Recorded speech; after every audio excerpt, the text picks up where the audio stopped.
Olá, bem-vindo! Eu sou Odson Moreira. Nesse canal nós nos dedicamos, entre outras coisas, ao estudo da Palavra de Deus.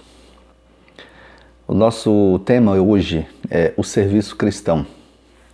Essa é uma série de estudos para a Escola Bíblica Dominical e, obviamente, o serviço cristão na igreja.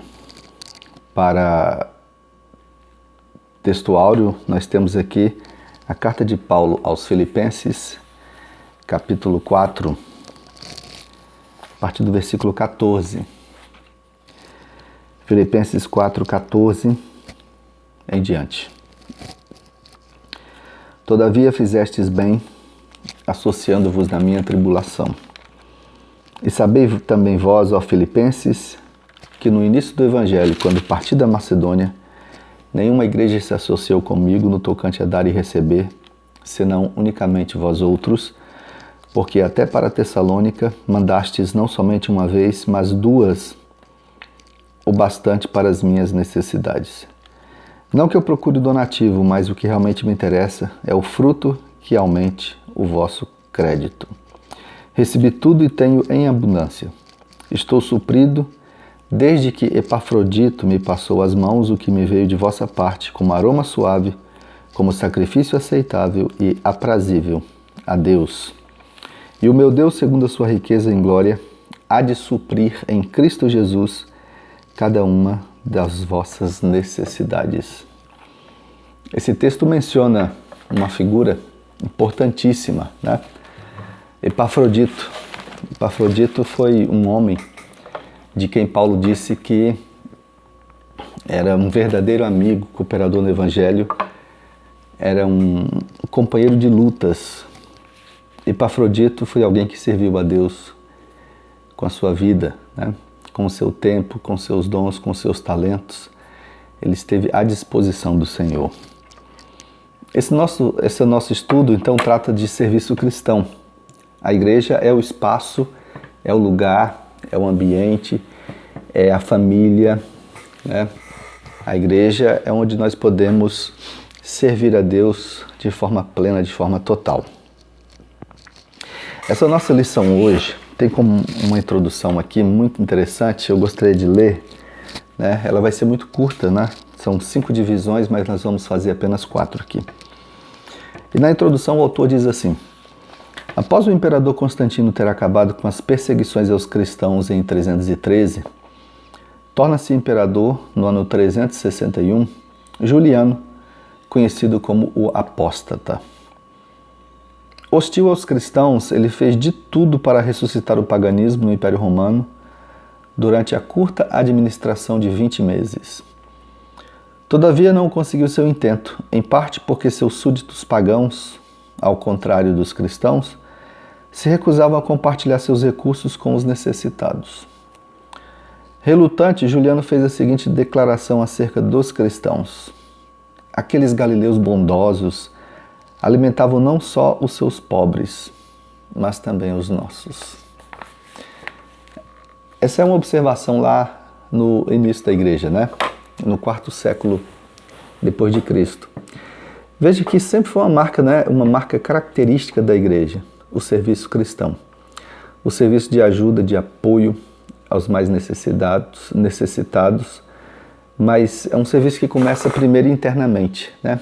Paulo faz a recomendação de que devemos ajudar primeiro os domésticos na fé, ajudar os de casa, ajudar os da igreja.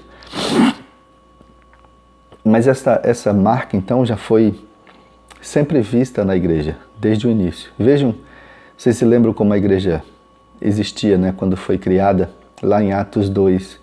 Os cristãos tinham tudo em comum e repartiam, né? De sorte que não havia necessitado na igreja. Mas serviço cristão não é somente serviço social, né? Não é somente repartir bens, não é somente fazer o bem dessa maneira, né? O serviço cristão é o serviço que se presta também internamente na igreja. O trabalho, a união, a dedicação, solidariedade, né? A empatia, a simpatia, o respeito, portanto, o amor para com o próximo. Todas essas coisas estão relacionadas ao serviço cristão. Então, Vamos começar com uma delas aqui, né? Primeiro tópico, a primeira divisão da nossa lição, que fala da solidariedade como uma marca da Igreja de Cristo. E aqui a menção é novamente a esse texto que nós lemos, lá de Filipenses 4, né? E a menção ao grande Epafrodito. Num dos estudos aqui da Escola Bíblica, num desses vídeos aí no YouTube, nós temos isso registrado. Falamos uma vez do Epafrodito quando estudamos a carta aos Filipenses. Procure conhecer quem foi Epafrodito. Leia o capítulo 2 dessa carta, depois leia o capítulo 4. Você vai ficar maravilhado com essa pessoa aí. Eu gostaria muito de ser como esse Epafrodito. Que Deus toque o meu coração, me desperte para que eu seja um Epafrodito. Eu acho que nunca a humanidade precisou tanto de Epafroditos, tá? Conheça Epafrodito, tá? Vá lá conhecer. É Filipenses 2, por ali Paulo começa a falar dele. Então a solidariedade é uma marca da Igreja de Cristo, né? No finalzinho que lemos aqui, nós falamos que aquelas doações da igreja de Filipos, né? Paulo considerou como aroma suave, como sacrifício agradável a Deus. Ser solidário é estar com a pessoa, né? Participar das dores, dos sofrimentos, às vezes participar dos mesmos sentimentos, não é assim? Quando dizemos, eu sou solidário a você, quer dizer, eu divido com você esse mesmo pensamento, essa mesma opinião. Quer dizer, eu e você somos um, daí a ideia de solidário, né? Não é bem isso, não, mas etimologicamente é quase. É como se eu e você fôssemos um. Então, no seu sofrimento, né, na sua dor, na sua alegria também, eu sou solidário. Eu estou contigo. Tem um cântico aí que geralmente entoamos na igreja, que lembra isso aqui, né? Quando você, sei lá, a música fala disso, né? Porque em Cristo nós somos um, né? Um só corpo, uma só família e tal. Mas tem aquele outro que diz assim, ó, quando você se alegrar, contigo me alegrarei. Quando você chorar, contigo chorarei, né? Etc. Esse texto fala dessa ideia de solidariedade. Então, na igreja nós precisamos, para desenvolver o nosso serviço cristão, nós precisamos ser solidários. Nós precisamos dividir com os outros, né? O sofrimento e ajudar os outros no sofrimento. Então, de repente alguém na igreja contraiu muitas dívidas por conta da Covid-19, né? Ou porque não pôde trabalhar mais, era autônomo, sei lá o que fazia, ou porque teve muitas despesas para tratar alguém da família, né? Ou por outro motivo, e de repente a gente pode ajudar essa pessoa. Talvez você não vai tirar o dia do seu bolso para ajudar, mas você pode desenvolver uma ação qualquer, preparar uma feijoada, vender um espetinho, ajudar aquela pessoa, né? Isso é muito interessante, isso é ser solidário. Uma outra divisão aqui, para o serviço cristão, o autor fala de amor fraternal na Igreja de Cristo. Sem amor não há serviço, né? Quem ama serve, quem ama se coloca à disposição, quem ama divide, quem ama coopera, quem ama ajuda, quem ama auxilia, né? Assim, quem ama reparte. E Jesus falou, né? Nisto saberão que sois meus discípulos, se vos amardes uns aos outros. Então Cristo ensinou que seria através do amor que nós seríamos identificados como seus discípulos. E nós temos de fazer valer isso, né? Nunca é demais lembrar que vivemos um mundo completamente individualista, né? Todos estão preocupados com a sua própria sobrevivência. As coisas não estão fáceis, né? As coisas estão muito complicadas. Mas é justamente nesse cenário que nós devemos despontar aí como seres que amam, né? Seres que gostam uns dos outros, que se tratam bem, tá bom? As exortações bíblicas, está aqui na lição, né? São uma prova de que precisamos caminhar unidos para cumprir os propósitos de Deus como igreja. E unidos em amor, né? Em amor fraternal. Então nós precisamos amar, nós precisamos nos dedicar uns aos outros em amor. Sabe que normalmente quando falamos em amor, alguém até diz assim, isso é só da boca para fora, né? Isso é só blá blá blá, é só lero lero.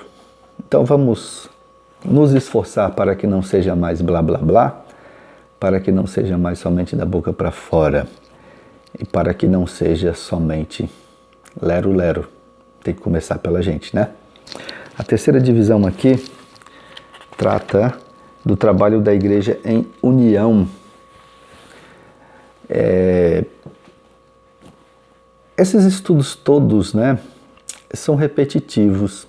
Esses temas sempre vão voltando, né? Eles vão e voltam. Mas veja bem e ouça bem, né? Não existe crescimento sem união. Não existe desenvolvimento sem união. E realizar um trabalho sem união é muito difícil. Muito difícil.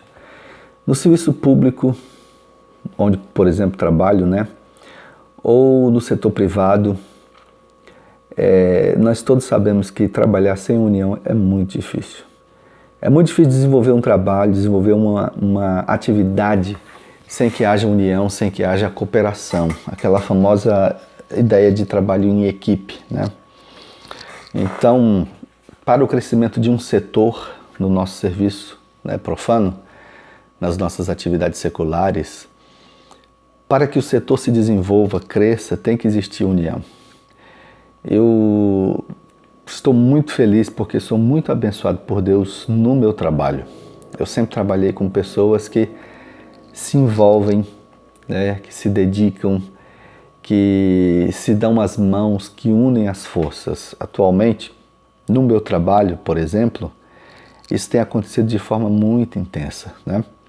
Então, todos nós nos damos as mãos e fazemos as nossas atividades. Não ficamos esperando um pelo outro, etc., né? Na igreja é a mesma coisa.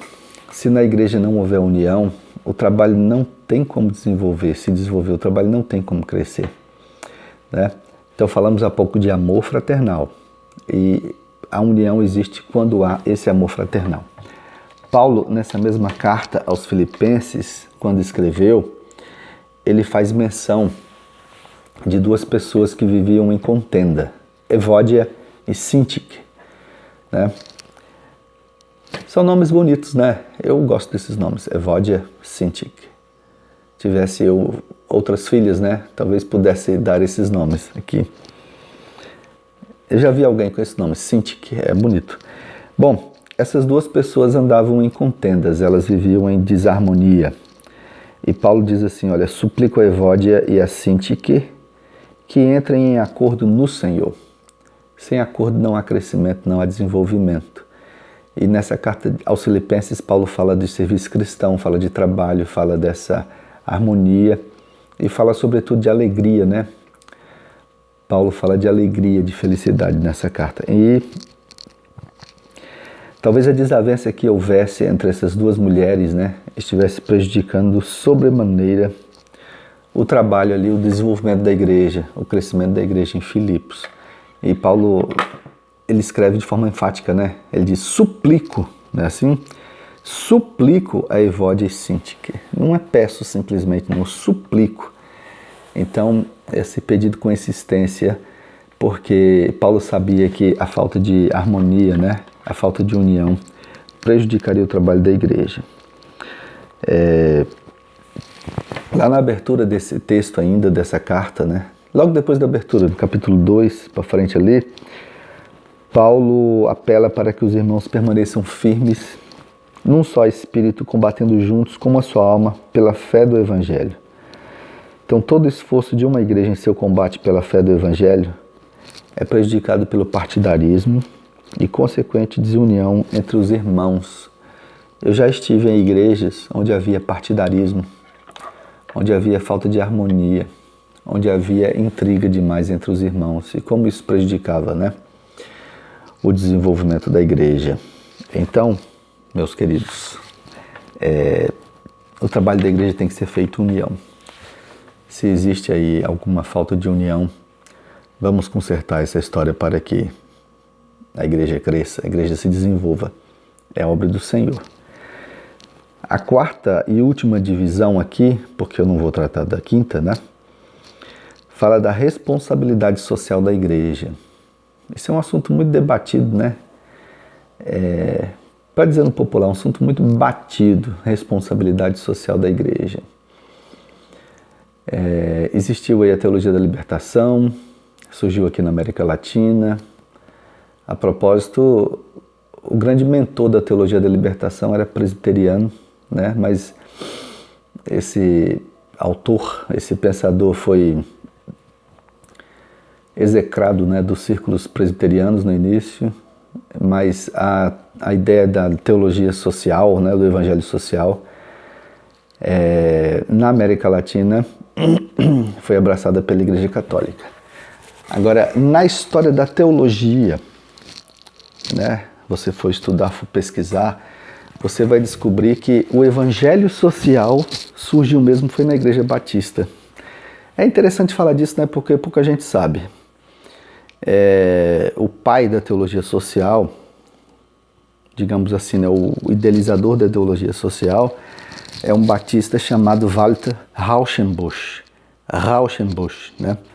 Walter Rauschenbusch, nos Estados Unidos, se não me engano, na cidade de Nova York. Rauschenbusch era descendente de alemães, ele era alemão. E aí, na época da Segunda Guerra, ele viu a necessidade de a igreja atuar entre os refugiados da guerra nos Estados Unidos. E assim foi a ideia do evangelho social. Ele via que os refugiados de guerra precisavam de um suporte financeiro, um suporte econômico, um suporte alimentar. Então, abrigo, emprego, comida, alimento, tratamento médico, essas coisas todas, né, que envolvem o trabalho social. Isso foi na Igreja Batista que surgiu. Você vai pesquisar Walter Rauschenbusch, você vai descobrir. E muito tempo depois é que surge a teologia da libertação, etc. No Walter Rauschenbusch, o interessante é que a igreja não se resumia a trabalho social. Ele apenas lembrava a responsabilidade social da igreja. Então daí a ideia de o evangelho social.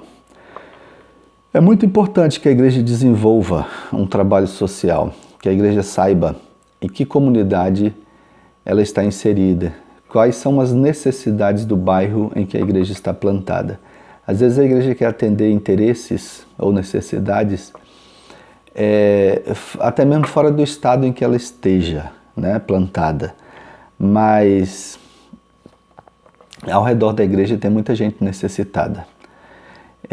Hoje, claro, né, dada a crise econômica, a crise financeira, as pessoas estão precisando muito de alimento, estão precisando de emprego, estão precisando de várias coisas. Mas há uma angústia também espiritual muito grande e muitas pessoas estão precisando de atendimento clínico especializado.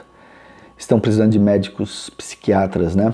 Estão precisando de psicólogos, de terapeutas, muita gente precisando disso. Então, a igreja tem sim uma responsabilidade social, e isso nós encontramos lá no livro de Atos, no capítulo 2, nos vários momentos ali. Nós encontramos nessa carta aqui aos Filipenses, né? A igreja de Filipos se importando com Paulo. Muitas igrejas bem maiores não deram a mínima para Paulo, né? E essa igreja de Filipos deu assistência, né, material a Paulo. E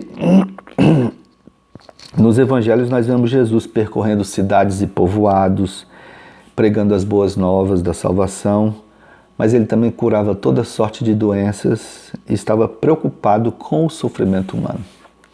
Nós vamos pregar o evangelho para alguém. É claro que a nossa preocupação primeira é espiritual, mas não podemos nunca esquecer que a realidade humana acontece, né, é experimentada nessa realidade da carne e do osso, da carne e do sangue. Então, É nessa dimensão da carne e do sangue que acontecem as angústias, né? Que acontecem os sofrimentos, que as pessoas estão padecendo. É na realidade da carne e do sangue, da carne e do osso, tá bom? Então uma igreja tem que fazer mesmo, né, o evangelho social, tem de realizar um evangelho social, mas a igreja não vai reduzir, é claro, né, a mensagem de salvação a essa ideia do social. Esse que é o grande problema. Temos que saber buscar o equilíbrio, né? Temos que saber como agir, mas precisamos fazer. Então, há muita coisa que pode ser feita por uma igreja. Eu me lembro muito bem de um pastor que foi por uma igreja lá em Rondon, né? Rondon do Pará, na minha infância, né? E esse pastor, na verdade, não foi na minha infância, foi bem depois já. Eu me lembro que ele pedia ajuda às pessoas, algumas pessoas da minha família, inclusive, né? A minha mãe, etc. E esse pastor montava cestas básicas e ele conseguia as raízes da mandioca, aqui no Acre chamam de macaxeira, né? Ele conseguia as raízes da macaxeira, da mandioca, e ele lavava aquilo, escovava para ela ficar bem limpinha, porque ele montava as cestas básicas com as sacolas, né? Os sacolões, e ele colocava esses itens, inclusive, né? As macaxeiras lavadas, limpinhas ali, e distribuía cestas básicas. Era o trabalho da igreja. Essa é uma coisa muito importante, muito interessante, né? A igreja tem que fazer isso. Veja que lá no início houve até uma intriga na igreja, porque esse trabalho social era mal feito, era mal realizado, quando acontece a instituição dos diáconos, né? Então, a igreja não pode fechar os olhos, ela tem que fazer, sim, o trabalho social, ela tem uma responsabilidade social, mas ela não pode pensar que fazendo o trabalho social, ela está cumprindo a missão de Cristo Jesus. Não é isso, tá? Faz parte, é inerente, tá? Levar o pão que alimenta o espírito, mas também o pão que alimenta o corpo e o remédio que cura as dores, tá bom? Então é isso aí. O serviço cristão está fundamentado nessas ideias que falamos, que tratamos aqui. Eu vou ler uma breve conclusão e depois faremos as nossas despedidas, tá? Solidariedade como marca da igreja abençoa tanto os da comunidade da fé quanto os de fora. Isso é verdade, né? A igreja solidária se esforça por manter sempre aquecido o amor fraternal. Falamos de amor, não foi? E esse amor não é automático. Somente pelo fato de termos nascido de novo, não significa que sejamos abundantes em amor. Muito pelo contrário, há uma força trabalhando contrariamente a isso dentro de nós, né? Que é o pecado. Então a gente tem que sufocar o pecado, alimentando o amor, né? Quanto mais amor, amor a Deus, amor ao próximo, acho que vai existir menos pecado na vida. A unidade da igreja se torna realidade quando nós nos conscientizamos de que nenhum de nós é mais importante que o outro na obra do Senhor. Lembrem-se da história de Evódia e Sintique, né? Paulo suplicou para que essas duas irmãs se reconciliassem, né? Que elas se resolvessem aí, que elas deixassem de brigas, que elas deixassem de contenda, literalmente na palavra de Paulo, né? Que elas entrassem em acordo. E por fim, né? A igreja nunca precisou de sociólogos para nos alertar quanto à responsabilidade social. As escrituras são suficientes para nos mostrar. Nós é que talvez não queiramos ver. Então, nós precisamos realizar o trabalho social. Que sejamos felizes, meus irmãos, minhas irmãs, no serviço cristão. Servir é um privilégio, servir é uma tarefa extremamente agradável, faz um bem tremendo para nós. Servir a Deus, servir ao próximo. Isso faz parte da nossa missão. Que Deus nos abençoe. Um forte abraço.